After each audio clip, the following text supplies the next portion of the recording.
Back in 2013, Indigo Partners acquired Frontier Airlines in a blockbuster move. Under this new playbook, the strategy was aggressive: retire smaller jets, move to larger Airbuses, and densify cabins to push down cost. The A321neo Frontier flies today, with 240 seats, is the clearest expression of that shift. It's not about this single airframe as much as what it represents. Fewer aircraft, more seats per departure, higher utilization, and a network designed to consistently fill big airplanes. That's one of the main reasons why Frontier is outperforming Spirit. After all, both are ultra-low-cost carriers in the same market facing the same daily constraints. The difference is execution. So what specifically did Frontier get right? The ULCC business model is gaining traction in the US in part because it's proving to be a superior profit generator. That line, written as part of an industry newsletter in early 2015, captured what the numbers already showed. Ultra-low-cost carriers were outperforming everyone. In 2014, Spirit and Allegiant posted the highest operating margins in the country, 19.2% and 17.6%, far outpacing well-run legacies. That same year, Delta's margin sat at 13.1%. The gap widened into 2015. Spirit finished the year with a 23.4% pre-tax margin, while American, having a remarkable year of its own, reported 15.3%. And although Frontier's numbers weren't public, industry data showed they were operating at similar margins. The ultra-low-cost formula was resonating with US travelers, and the operators executing it well were converting that demand into consistently higher margins than much larger competitors. Then, in the late 2010s, the ultra-low-cost model lost almost all of its momentum. By 2017, American and United had rolled out basic economy across their networks, with Delta already pushing it. This effectively neutralized the ultra-low-cost price advantage on many routes. Those airlines use segmentation to defend their hubs, converting roughly half of basic economy shoppers into higher fares and squeezing ULCCs out of the middle of the market. For just a bit more money, you could fly on a much more reliable airline, not have to pay for carry-ons, and take advantage of a better loyalty program. Almost at this same exact time, fuel stopped being a tailwind. By mid-2018, jet fuel prices were sitting at 4-year highs, putting pressure on a model that depends on ultra-low base fares. And when the bar for reliability rose, Spirit suffered from high-visibility disruptions. Taken together, once the majors loosely matched the fares and cost pressures climbed, the ULCC formula became far harder to execute. Ultra-low-cost carriers live and die by two numbers: CASM, or cost per available seat mile, and RASM, or revenue per available seat mile. For these carriers, a large share of that RASM comes from fees rather than base fares. In 2024, Spirit and Frontier derived roughly 60% of their total revenue from ancillary sources, like bags, seats, bundles, and memberships. The whole game is keeping RASM above CASM and widening the spread. But to show the difference in strategy between these two airlines, I need to go do something. The seating layout used on the A321neo not only represents the difference between Frontier and Spirit, but also the difference between Frontier and itself just over 10 years ago. Back in early 2014, Frontier had only about 7% of its flights in the top 50 US markets, and nearly half its routes were in markets ranked 1,000th or smaller by traffic. It was a higher frequency hub and spoke carrier flying A318s, A319s with seatback TVs, and Embraer 190s into thin markets, averaging 2.96 departures per route per day. By Q1 2019, that number had been cut to roughly 1.32, seats per departure had roughly doubled, and the share of those very small markets had dropped from around 50% to about 1/3, with the bulk of growth coming in mid-sized markets. By 2024, that transition was basically complete. Markets ranked 1,000 and smaller were down to just 13.5% of Frontier's network, while the 100 through 500 markets now account for about half its routes, and top 100 markets have risen from 12.3% of the routes in 2019 to 18.1% in 2024.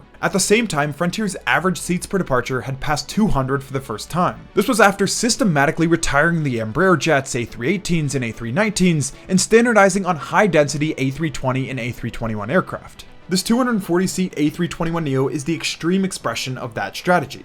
And because I don't want to get it confused, Spirit also used these extremely high-density A320 series jets. The difference between the two carriers was route strategy. Spirit looks somewhat similar to Frontier on paper, also an all-Airbus fleet, but has played the game differently over the last decade. It moved into large competitive markets earlier, overlapping much more directly with legacy hubs, and flies a higher proportion of its seats in contested trunk routes where American, Delta, United, and Southwest can price match with basic economy. Only about 6% of Spirit's domestic seats are on basically uncontested routes. The economics shifted under Spirit just as its competitive position weakened. In the mid-2010s, its adjusted CASM excluding fuel fuel sat in the mid 5-cent range, but over the next decade, its costs rose far faster than its revenues. On that same excluding fuel basis, Spirit's adjusted CASM climbed from roughly 5.3 to 5.6 cents in 2016 through 2019 to about 7 to 8 cents in 2023 and 2024, a 45 to 50% jump, while total RASM improved just a few points. The result was a clear inversion. Costs surged, revenue stagnated, and at times even full airplanes couldn't cover the spread. Frontier's trajectory has been markedly different.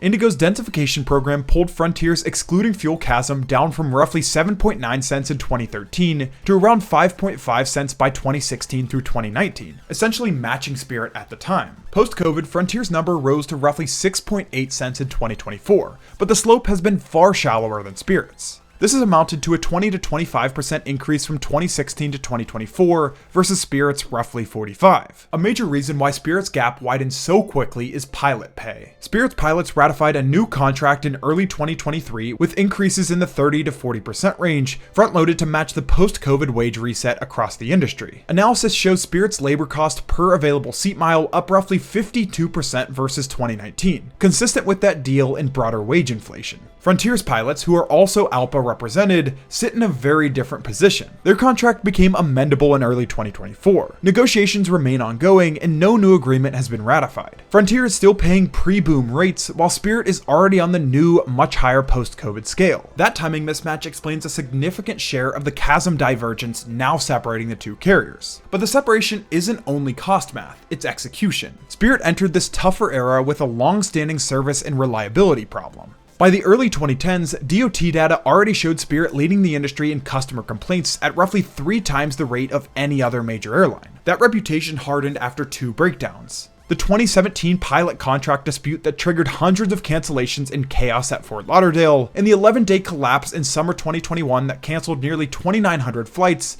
and erased around $50 million from a single quarter. And all of this is not even to mention the engine issues on the A320neo that grounded a ton of Spirit's aircraft. For an ultra-low-cost carrier whose value proposition hinges on repeat price-sensitive travelers, those events were devastating. The years that followed should have been spent strengthening the brand and recalibrating the network. Instead, Spirit spent 2022 and 23 consumed by merger drama, first trying and failing to combine with Frontier, then agreeing to be acquired by JetBlue only to see the deal blocked in court. Spirit collected breakup fees, but lost nearly 2 years of strategic focus. It deferred fleet decisions, held off on network changes, and delayed financial restructuring while waiting for a buyer who never arrived. The financial consequences were severe. Losses due to the pandemic, higher interest expenses, and deferred decision-making pushed Spirit into Chapter 11 bankruptcy in late 2024. It emerged briefly in early 2025, only to file again months later when pricing and demand failed to recover. Restructuring required cutting dozens of routes and downsizing frequencies across many more, shrinking Spirit's presence in markets where it once competed with Frontier and the other legacies. Frontier has been squeezed by higher costs and weaker leisure yields like everyone else, but it never let that pressure turn into a full-blown self-inflicted crisis. And here I am just a few weeks after making the initial script, and so much has changed.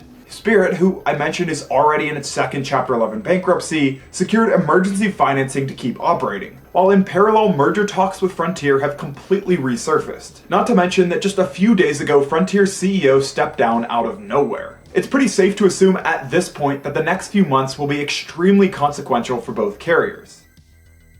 To end this video, I'm here at Miami International Airport where next video will begin, and you'll soon find out why. I'm Josh, this is AirCore, thanks for watching.